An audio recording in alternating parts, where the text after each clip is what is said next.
Since September the 11th, America has seemed locked into its war on terror.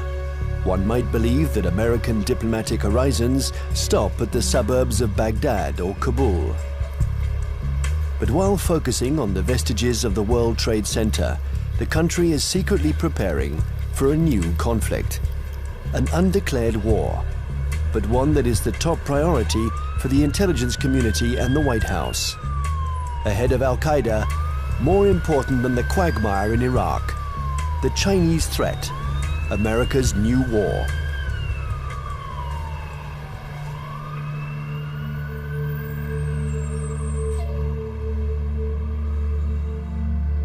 They have a term they call comprehensive national power, which is economic, political, military, all together, cultural. And they say this is the essence of China. This is the time for China to rise. Our time has come. This is the Tang Dynasty again. We are a great power. We are a world power. They are playing the old Sun Tzu game, winning the fight without firing a bullet, or that isn't what Sun Tzu said, but win the battle without losing men. That's the best way of winning. And I think they're very conscious of this, but they're willing to fight.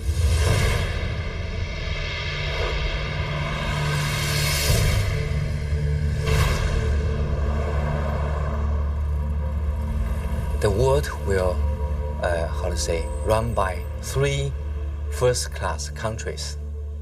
One is USA, United States of America. Another is USE, United States of Europe. Then the Greater China. At this point, at the current point, I think the possibility to see a USE is very slim. But the USA stay as top one country is something sure, right? And as for the possibility of Greater China, the possibility is something in between. Right? So I tend to think Sino-US relations will be one of the most important bilateral ties in the coming years. And this bilateral tie will decide the nature of international relations in 21st century.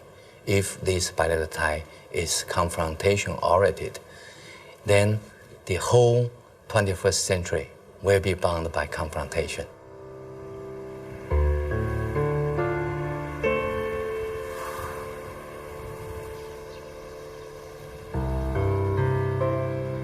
Kinmen Island, the actual frontier between the two giants, and where the ultimate confrontation may take place. This little island belongs to Taiwan, but it is only 2 kilometers from the Chinese coast. From here, one can see the inaccessible banks of Fujian province, where hundreds of ballistic missiles point at Taipei.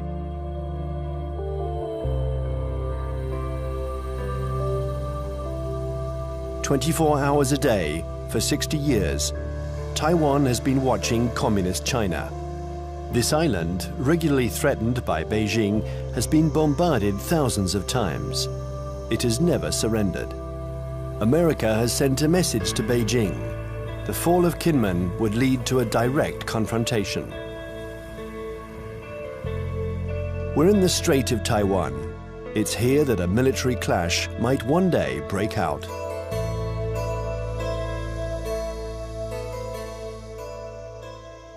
Taiwan is one of those emotional hot-button issues, the way Jerusalem is to Palestinians and Israelis, the way Kosovo was to the Albanians and Serbs. And for most mainland Chinese, Taiwan is rightfully a Chinese province. This was territory that they believe was stolen from China by Japan in the 1895 war, and that the United States prevented reunification during the early stages of the Cold War because of our opposition to communism.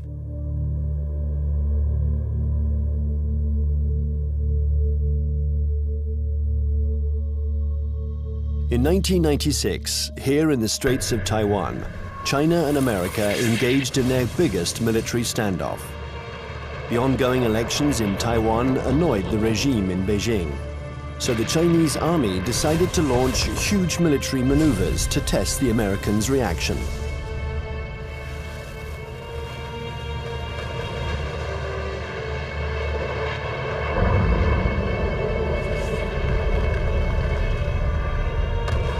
After several days of this Chinese show of force, Washington deployed 2 aircraft carriers.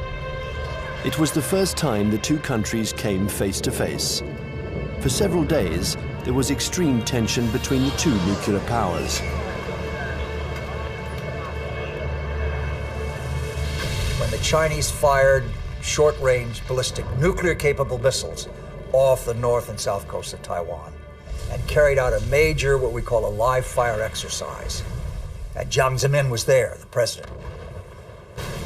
They were using some very belligerent language. This is when we dispatched 2 carrier battle groups off the East Coast. And this was a show, this was force. And the matter quickly dissipated. The Chinese thought this was excessive. They thought that they had an understanding with the U.S., that they would have a limited display to show their seriousness on the issue. The U.S. would adopt a very limited response, and then they would both back away. They regarded the deployment of a second carrier as excessive and in some ways as humiliating to the Chinese, because the Chinese couldn't do much to deter or complicate the deployment of those carriers.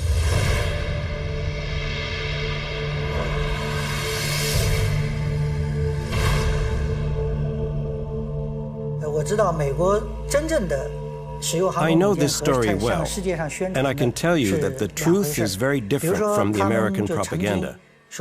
I was there in 1996. The Americans had promised to send an aircraft carrier to Taiwan for Election Day to protect Taiwan. But actually, the only American ship near Taiwan was the electronic spy ship Bunker Hill. And it was more than 200 nautical miles away. And the first American aircraft carrier was 600 nautical miles from Taiwan. So the truth is that the Americans announced that they were coming, but they kept their distance. They wanted at all costs to avoid any incident, and they didn't dare approach our army.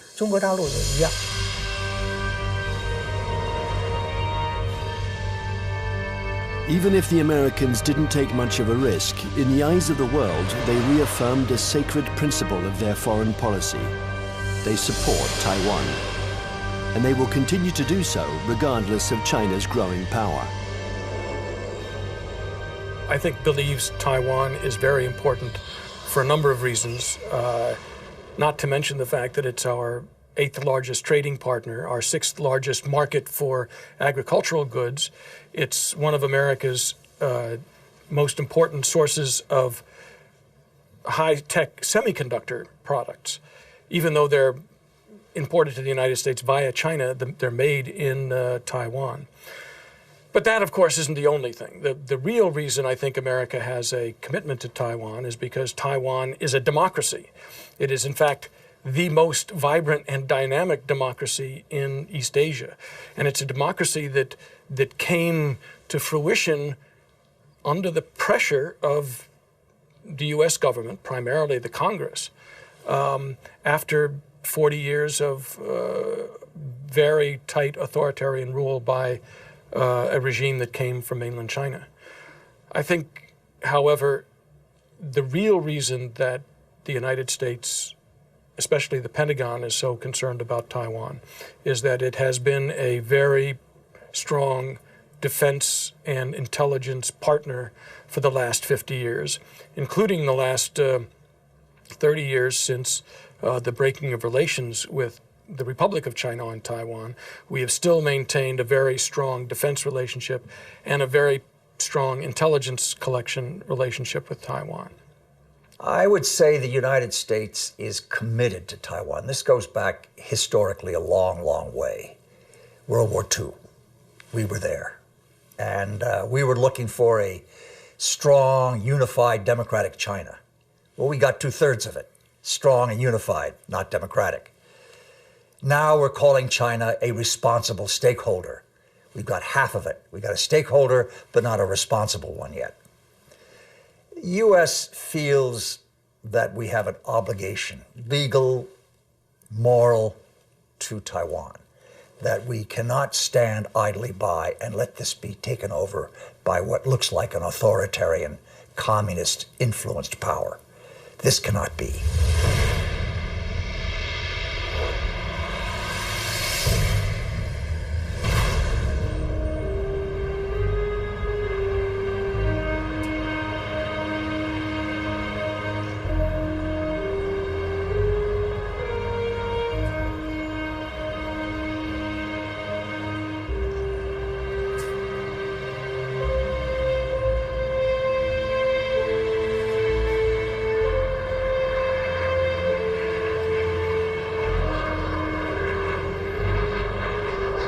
Taiwan, an island of 23 million inhabitants, 250 kilometers from the Chinese coast, is today the most explosive strategic issue between China and the United States.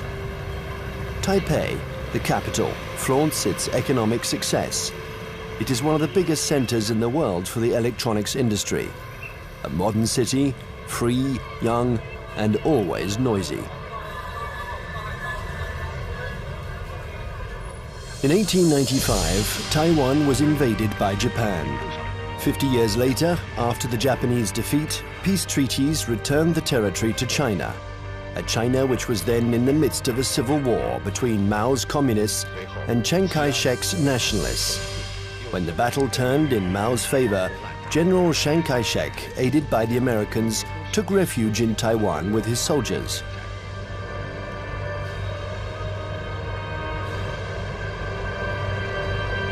Since then, two Chinese governments have coexisted. In Beijing, the communist regime that controls the entire mainland. And in Taipei, the nationalist regime, having become little by little a democracy, calling itself the Republic of China, which rules only Taiwan. Officially, these two governments both claim to be the legitimate representatives of all the Chinese. Taiwan is not recognized as a state by the UN.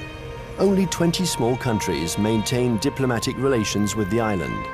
A fragile independence, while Beijing still considers Taiwan as the 23rd province of the People's Republic, a rebel province that the regime intends to reunite with the motherland. I would say two major motivations. There are many others, but two major ones. The first one is national pride, unification of China. They are committed to this. This is a strong emotional drive in China. And you don't downplay it. It's real. It's powerful. The second is strategic. They know through history, if Taiwan is in unfriendly hands, that China is very badly affected. If you turn the globe around, and if you were the Navy commander of the Chinese armed forces, then you will see the only way to protect my coastline is to extend our defense and power projection capability far away from our territory. Why I need to do that? Because the economic center, financial center, education center, production center of today's China is all on the coastline. So the Navy's mission is to make sure that nobody touched this so I can continue to grow. To go out, you have a big stone right there. You can go other places, but there is a stopper, a stone blocking your way, and that's Taiwan. Now, Taiwan depends on the outcome of elections that could change its executive power and stock market risks that can endanger its economy. Beijing, nevertheless, has understood that whatever the mood on the island, especially when it is favorable to political reconciliation, the strategy must never change. Imperturbable, the communist regime continues. On one hand, to offer Taiwan favorable business privileges on the mainland. On the other hand, it regularly reiterates its military threats. If the Taiwanese are too insistent about their desire for independence, they're going to have to fight for it. Whatever Taiwan's political tendencies, Beijing's position doesn't change one iota.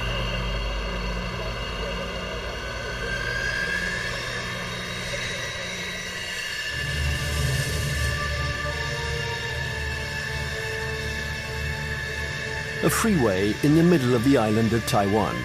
In a few minutes, it has been transformed into a landing strip. The population watches this military exercise. They're used to it. French Mirage 2000 and American F-16 jets land and take off with an enormous roar.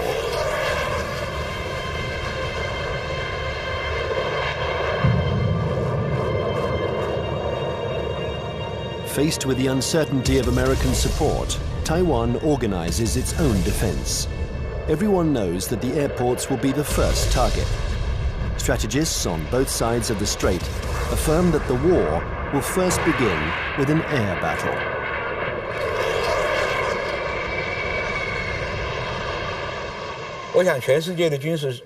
I think that experts the world over know that it's very difficult to succeed with an invasion. We still remember Normandy. In a strait like ours, it's what's in the air that will make the difference. And we've always tried to keep a strategic advantage over China, our air superiority.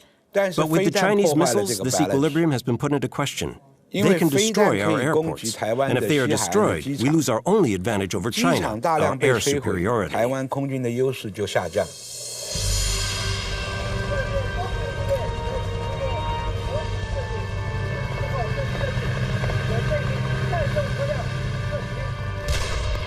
Taiwan's military power is concentrated in its air force, but also in special ground forces. They are training to face the Chinese People's Liberation Army. In the event of a conflict, they expect elite Chinese troops to parachute onto the island to attack strategic targets. Every Taiwanese people here knows that when the war comes, Taiwan is going to take the first bullet. We are going to take the first bullet, and probably we're going to take the bullets continue for about 2 weeks until a month, until that the United States coming. And there's no way that U.S. will come here to fight a difficult fight. If they really want to get involved, it's better for them that to wait when the Taiwanese people, we are wearing down the Chinese elite troops and give them the huge number of the sacrifice. And then the U.S. can come in and clean out the battlefield and win an easy fight. Everybody in Taiwan knows that.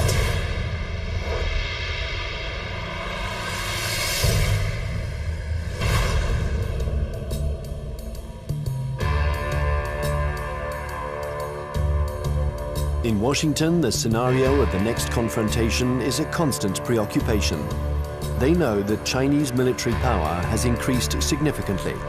But how the Pentagon will react in case of a new Taiwan crisis remains a mystery. It's certainly not automatic, the support for Taiwan. It never has been. The United States has always maintained a policy of so-called strategic ambiguity, in which neither Beijing nor Taiwan can know clearly what the U.S. response might be under any given set of circumstances. I think that 10 years later, from 1996, the missile crisis in the Taiwan Strait, to 2007, we would approach the Taiwan issue with a little bit more caution. We would approach the Taiwan issue with a lot more caution. What this means, I think, is that we would be probably resupplying Taiwan by air. We probably would put a active duty military contingent on Taiwan rather than risk putting our ships in harm's way. Coming away from this crisis, the U.S. has concluded that I think there's been problems in what they've concluded. The U.S. has concluded that the Chinese were somewhat intimidated by the U.S. deployments, and that in fact they now know the U.S. is very determined to use force if necessary to ensure peace and stability in the Taiwan Strait. In fact, however, I don't think the Chinese were all that intimidated by the deployment of the carriers. What they were is it strengthened their resolve to acquire capabilities so that they won't be intimidated in the future.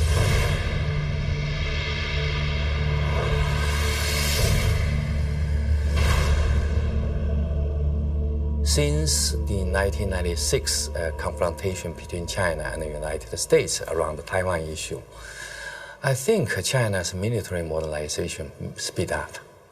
And people saw some achievements, right? Now China owns J-10. That's the typical third generation fighter. And that made China is the third country that can independently produce the third generation firefighter. I think that's a strong signal to the US side, what achievement on military modernization on PLA side.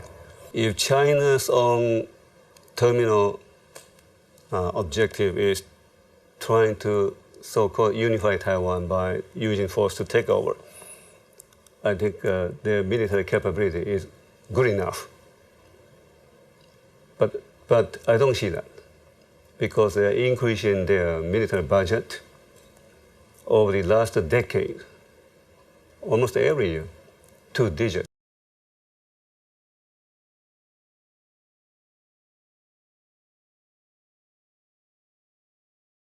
And their budget is not transparent. Some observers calculated, they said, well, in fact, the real number could be triple or double the current budget that they made it public. So why they are doing it? They even, for instance now, they even try to show off they have the capability to destroy the satellite circling around in the space. Why they did it? Because they want to show to the rest of the world that we are capable of one day becoming a superpower, maybe overtaking the United States.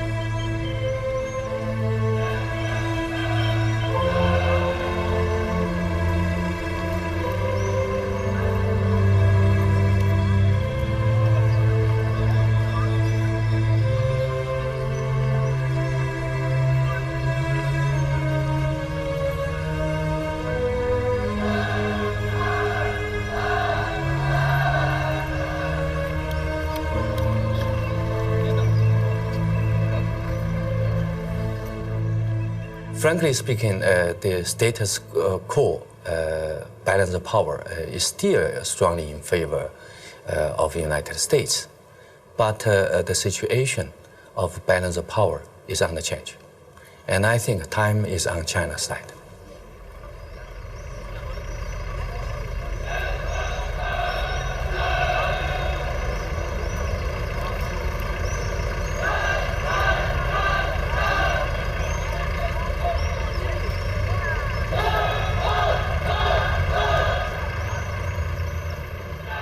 Since the 1996 crisis, the United States and China have often had occasion to test each other's resolve.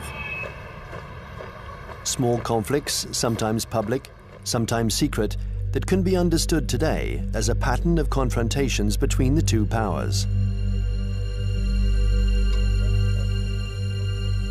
On May 7th, 1999, in the midst of the Kosovo War, NATO bombed the Chinese embassy in Belgrade. 3 Chinese people were killed. NATO claimed it was a military error. CIA had apparently furnished the wrong maps. In answer to this provocation, the Chinese organized mass demonstrations in front of American embassies.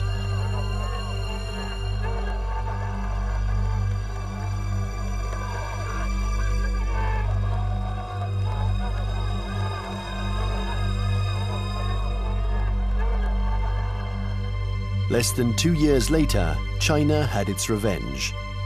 The 1st of April 2001, an EP-3 took off from its base in Japan. It's a spy plane that flies regular electronic surveillance missions along the Chinese coast.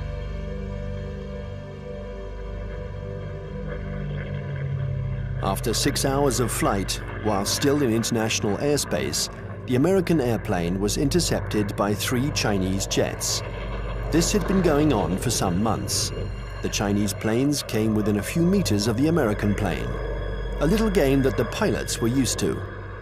One of the Chinese pilots was Wang Wei, and the crew of the EP-3 knew him well. He had already shown through his past interceptions of U.S. aircraft that he was willing to take some very serious risks in coming very, very close to U.S. aircraft. They knew him well. Smart Alec, hot dog we call him.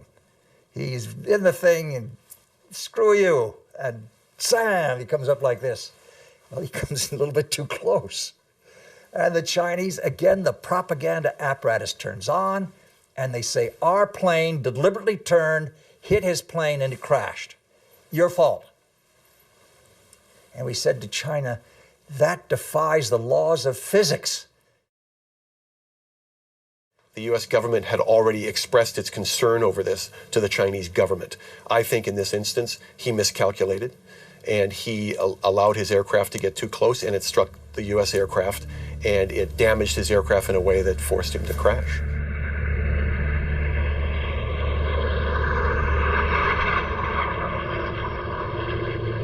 The Chinese jet plunged into the sea.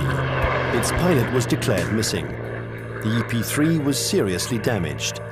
It was forced to make an emergency landing, but the closest airstrip was a Chinese military airbase. The airplane succeeded in landing there, but it was now in Hainan, and the crew was immediately taken prisoner. Our air crew is immune to PRC jurisdiction.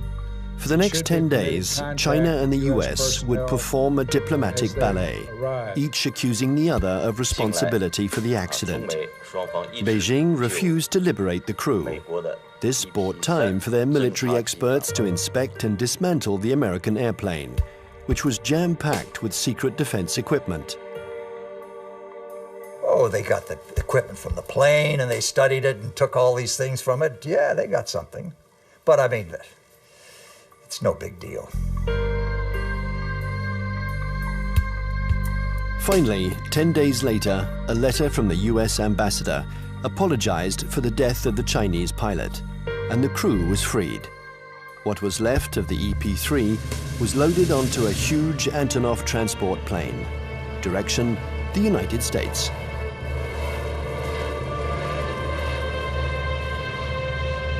The People's Liberation Army did the same thing after each small battle.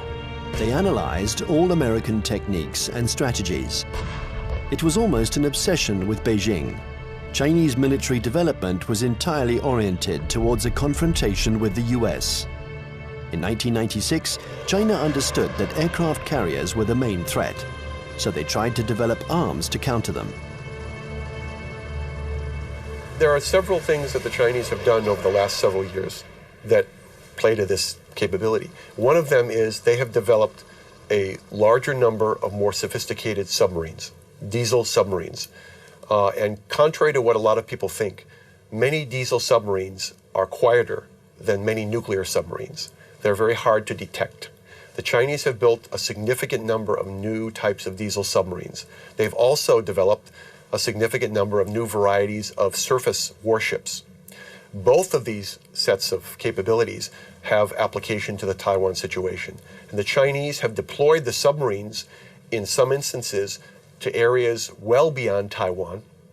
They've deployed them around Guam, which is now becoming an area of increased U.S. military presence in the Pacific. They've shown by doing this that they have the capability to deploy submarines into far deep water areas. And obviously, this becomes a potential concern to any carrier battle group commander who wants to bring a carrier up close to Taiwan. We saw last October 26th, our carrier battle group, the Kitty Hawk, was in the waters in the vicinity of Okinawa. And all of a sudden, there emerged right in the middle of the carrier battle group, a very modern Chinese submarine that nobody had seen, nobody had heard. It came up within a few miles of the Kitty Hawk itself. And we know that this submarine is equipped with very advanced torpedoes, and that if it wanted to, it could have sunk our carrier. The Chinese know we are dependent on two things militarily in Asia. Number one, satellites. Number two, aircraft carriers.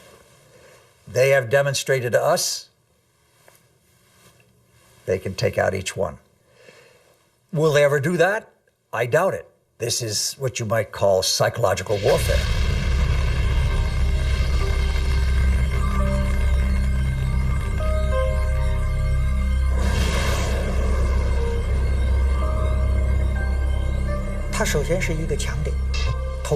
Satellites are an American strong point. But if you look closely, they can also be a weak point. The U.S. relies on satellites to control their entire communications network, and that's a weakness.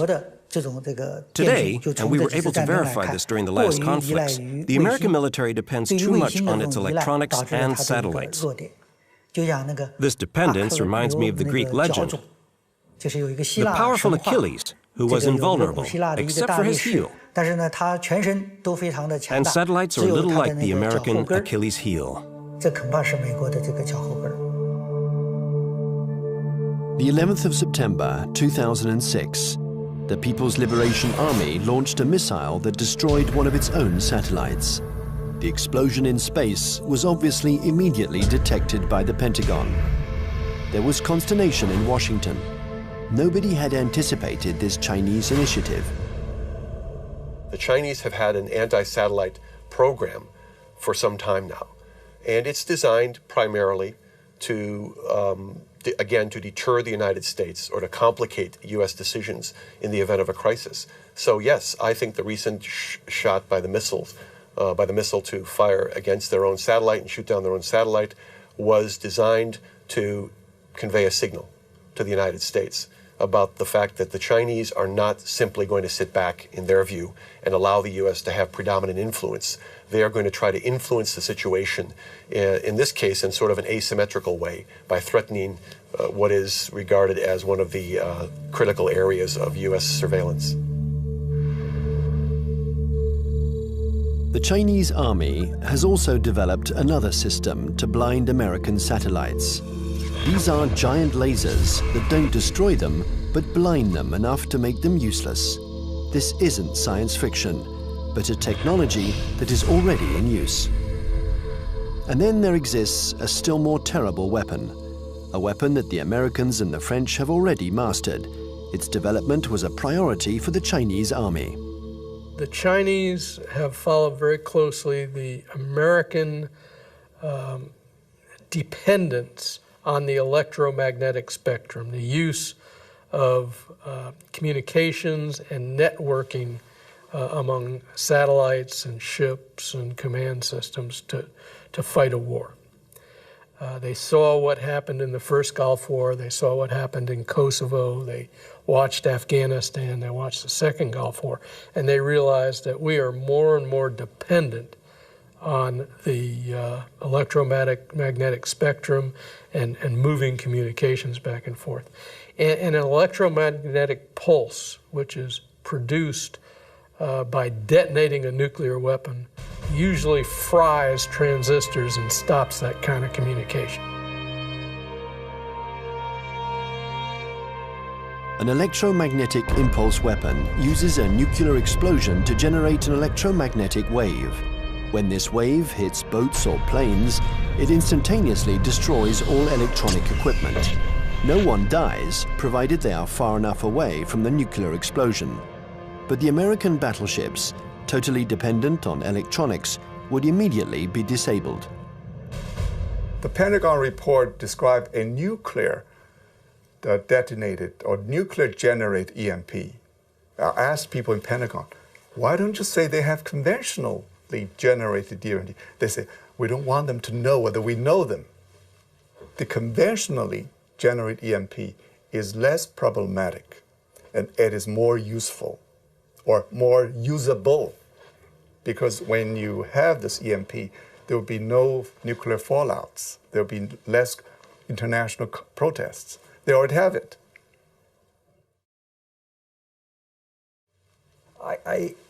Yes, it is like shooting down the satellite, getting the submarine under the aircraft carrier, EP-3 incident off Hainan. It is, look, we mean business. You pay attention to what we're doing. We're publishing the figures that our military budget is going up because we are creating a strong defense against you. China's developing power isn't only military. The regime has understood that it has to make use of every citizen, every business, every organization in its confrontation with the United States. An arms race wouldn't make sense against Washington. It's a war to control energy, the media, culture, and raw materials. And facing an America that overconsumes, that is deeply in debt, an America weakened by its own excesses, China counters with its best weapon, its breathtaking economic growth. The new threat isn't the classic military threat, direct confrontation between one country and another. Today, it's no longer guns against guns, airplane against airplane, or tank against tank. Confrontation takes many forms, in many different areas. For example, in finance or the media, there can be attacks in all these areas. The object of these new kinds of conflicts is the same as in a conventional military confrontation, forcing the enemy to accept certain conditions. It's still war, but war today goes beyond this military domain. It's what we call an unrestricted war. One has to learn to decode the battles in this new war. Sometimes they are small events that seem harmless at first. Thus, on February 27, 2007, the main American stock indexes plunged. Paris had just lost 3%. New York is in an uproar. The cause of this mini crash began with a tornado that originated on the other side of the world, in Shanghai. Suddenly, and with no apparent reason, the stock market there lost 9%, and it took the whole planet down with it. Nobody really understands what happened, but in New York, they pondered the lesson. China had just shown that it could use its new economic power to destabilize its adversaries, above all when they are weakened, like the United States, by the subprime crisis. Beijing uses economy in several ways. First, by influence. Well, in Southeast Asia, worldwide. They invest money when the leaders visit that capital. Then they sign some agreements. The second is what you said. They would only hint at something they might do. For instance, the now $1.2 trillion foreign reserve of China as of the end of March 2007, 40% of them are deposited in United States Treasury bills. So if Beijing decides to transfer that to euros, it will be very painful to the United States. But Beijing doesn't need to say. It only hints here and there. And Washington feels a big headache. Thus, China and America multiply their battlefields. There is the piracy of Hollywood DVDs, the recall of Chinese toys by American builders, the reception of the Dalai Lama in Washington, the buying up of oil companies by Beijing, hundreds of conflicts. China and America think that they have to dominate in order to survive. The U.S. consumed over 35% of the whole, global consumption, right? 8 times as their population percentage. So they enjoy this position as the only superpower. Then they can get extra resources. So there is a bipartisan support stance for U.S. foreign policy. They will remain as the only world leader in the world.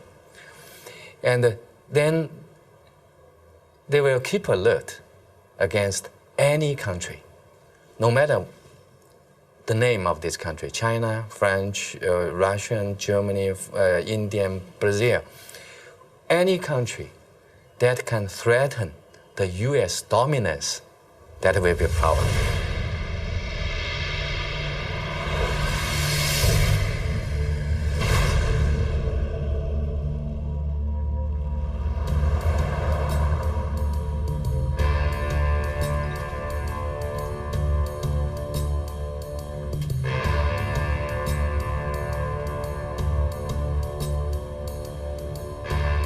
In Washington, China has become the major preoccupation of every administration.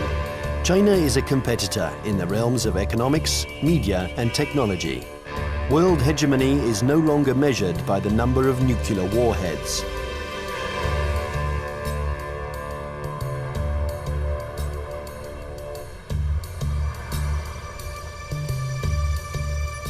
Congress has even created a permanent investigation commission, unique in its kind, whose mission is to study the economic and security challenges posed by China. Russia never got that kind of attention during the times of the Cold War.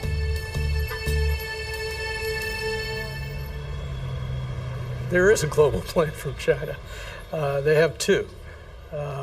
One was started in March 1986, called the 863 program, and one in March 1997 called the 973 program. The first, the 863 program, called the Torch Plan, was a global plan designed to gather and bring to China dual-use technologies that could be used to improve China's technological base and economy and industry while improving its military capacity. And it's an organized thing, you know. Each industry every year from the central government gets goals and targets and objectives and gets told to send people out and go do that. So it is organized, and it's not perfect, but it's organized. And the 973 plan is a parallel designed to improve their capacity in basic research and innovation. People in the States pay too much attention to China. So there are some oversensitive on China. Then this oversensitive leads to a lot of, over-exaggerate conclusion. So that's no good to find the real fact. I think the real fact is that the economic power of China is still far ahead of, far lack of United States, not to mention military power.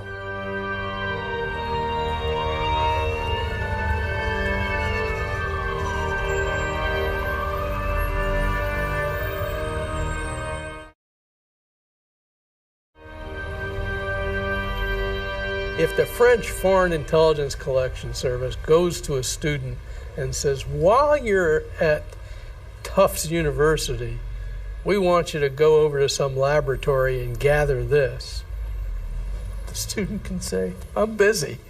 It's going to interfere with my dissertation. If the Chinese intelligence service goes to a student and says, we want you to, you want a visa? You want a passport? When you go to the United States or to France, you will write a dissertation on this, you will work on this project, and you will report back to us, or you'll never get a job in China, or your family will lose its house. Now, they have the capacity to do that. The United States cannot maintain itself as a superpower if we allow our industrial production to be offshored, to be outsourced. And that's what's happening now. We're finding very large amounts of our basic core industries. And I don't mean just like steel. Steel is one of them, copper, basic, resources. But things like semiconductors. And when we find that our semiconductor industry has gone from 12, state-of-the-art wafer fabs to 3, because more and more are being built in Taiwan and Japan and, well, not in Japan, in South Korea. And in China, if we're allowing our, state-of-the-art, cutting-edge electronic science and technology research and development move to China, we can't survive as a superpower.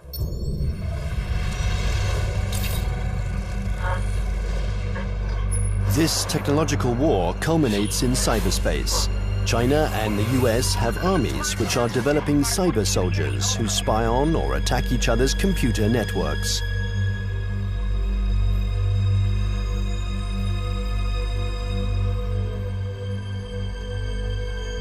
In March 2006, the US State Department decided to buy 16,000 computers from Lenovo, the Chinese company that had just bought out IBM.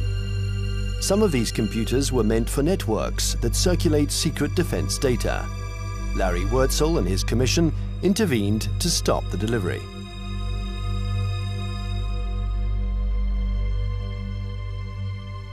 Having been an intelligence officer for a lot of years, 25 years in military intelligence, and having also for a part of that time worked on counterintelligence and signals intelligence, communications intelligence, that I knew it was technically possible to alter or embed either software or even hardware into a computer that would allow someone access to a whole network.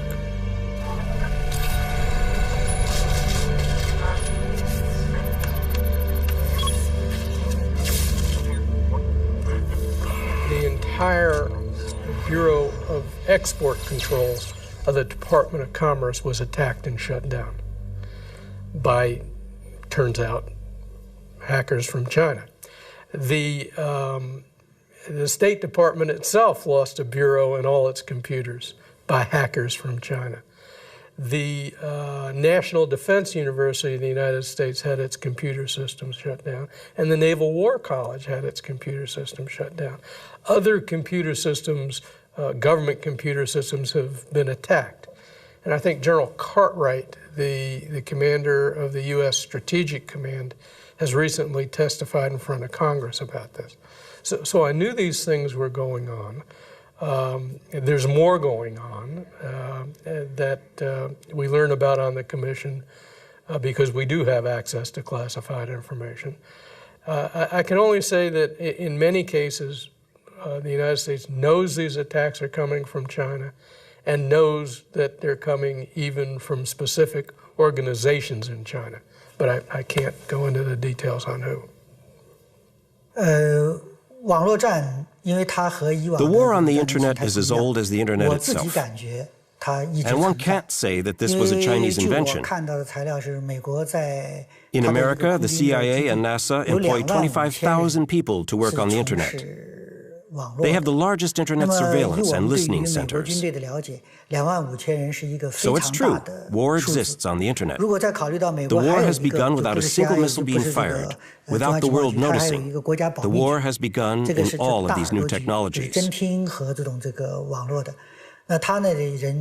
Many civil technologies also have military applications. This is especially true of the entire electronics industry and the internet. They're new battlefields in an unrestricted war.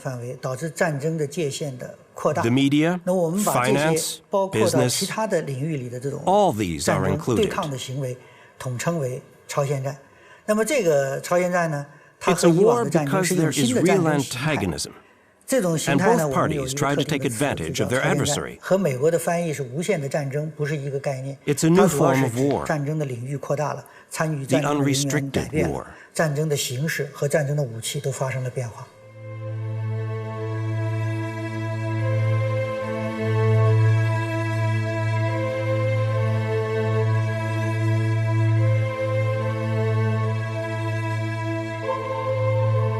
This unrestricted war has already begun. Almost everywhere in the world, there is a fight for oil, for water, for resources that are dwindling in the eyes of the West because of China's development. America uses its military might to assure its power and guarantee its vital supplies. China employs an asymmetrical strategy. It looks for its adversaries' weak points. Nevertheless, this war is apparent everywhere in the world. In North Korea, Myanmar, Iran, or Darfur, in all the hotspots, China and America are opposing each other in the wings.